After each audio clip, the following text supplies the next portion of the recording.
I know improving is always the goal and the mindset of any coaching team, but to date, are you playing your best basketball right now? No. Obviously, last week we had close to 50 turnovers in 2 games, so that's nowhere near our best basketball. So we have to improve in that area, taking care of the ball, making great decisions. But then the other aspect, I think defensively, our rebounding is certainly improved, but it's still going to be a major emphasis for us. We think that in order to win a championship, you have to be the best rebounding team in the conference. And so we're paying a lot of attention to that. We're paying a lot more attention to us being able to take care of the basketball and make better decisions as well, because that's shown to be a little bit of a weakness in the last week. How's it going, Coach? I'll ask you the same question I asked Coach Calero.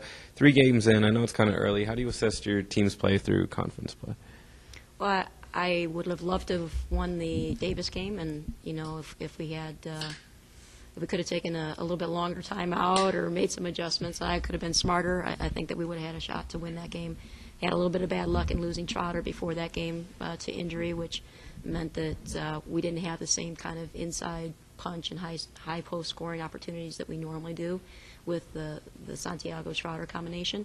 But at the same time, there's a lot of other players that stepped up and made some good contributions. And as we continue to develop and gain confidence and maturity and game experience, I think that we're going to be there. Christina is pretty much a solid point scorer every night. What can you say that she contributes to the team other than just her points performance? Well, the rebounding is certainly a tremendous aspect of the game that I think that she can become the dominant player in the conference. If she goes for a double-double every night, which is fully within her capabilities, I think that she is the best player in the conference.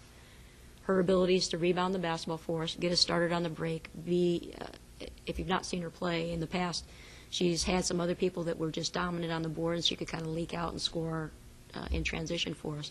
We are a running team, and for somebody that's 6'1", maybe 6'2", their ability to get up and down the floor is phenomenal. The thing I wish that people could have seen if they got a chance to watch Davis, she was knocking down her 17-footer against Davis. Hitting that shot, being able to take the ball off the dribble to the bucket, her transition play, her ability to post people up.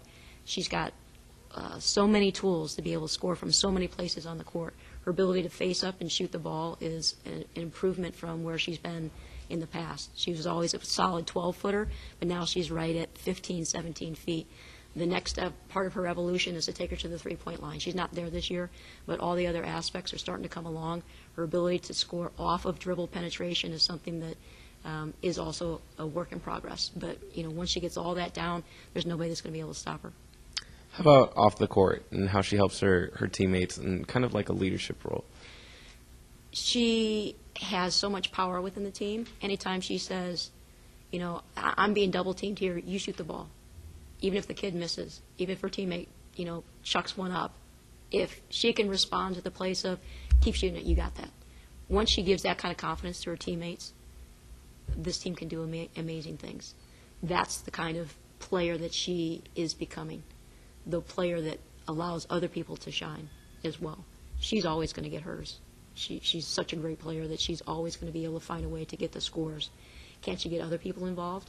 Can she have them develop the confidence that if she's double-teamed, they're going to knock down the shot? That's the next part of it. What she does from a leadership standpoint is everybody believes in her.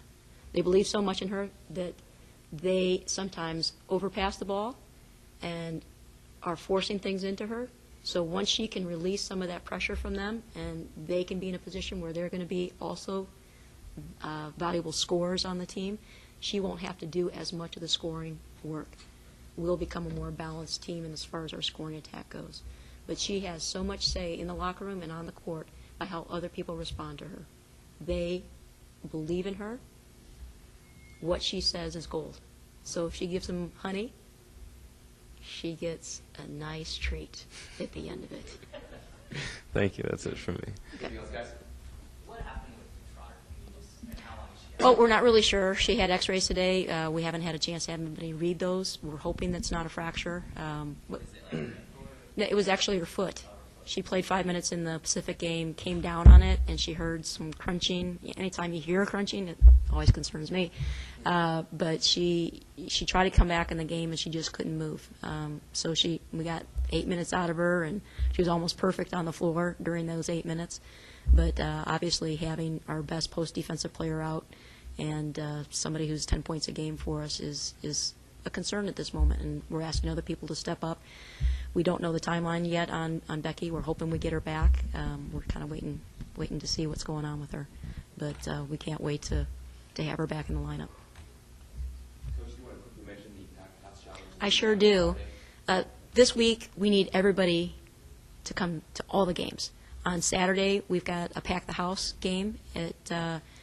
At 4 o'clock is with the tip-off for that. But at 2:30, we've got some activities happening for people. It's free admission for people 13 and under. And then any teams that want to come, if they just get us their roster, we'll let them into the game for free as well. We would love to fill it. Fill Mott. Pack the house. We need everybody in the community to help us with that. We think it'd be a great opportunity, and we need that kind of help to win a championship. We've got the team to win a championship. We need the support to help us win that championship. So come out to the game. Are you surprised that you guys don't get more fans out there? I mean, you guys are probably one of the most entertaining teams on campus. And, I mean, does it surprise you or disappoint you that there's not? Well, I'm a little shocked, to be honest, because our players have been out in the community. We do a lot of things in the community to try to gain support on our own campus. I think that we've had a lot of games that are kind of like during the holiday season, so I'm hoping that we get better response. But they're a fun team. We get up and down the floor. We play mad defense. We just get after it, and they're so much fun to coach. They're, I think, a lot of fun to watch. We'd love to have people come out here because I think we've got the makings of a championship team. We'd love to have people jump on the bandwagon right now. Come on.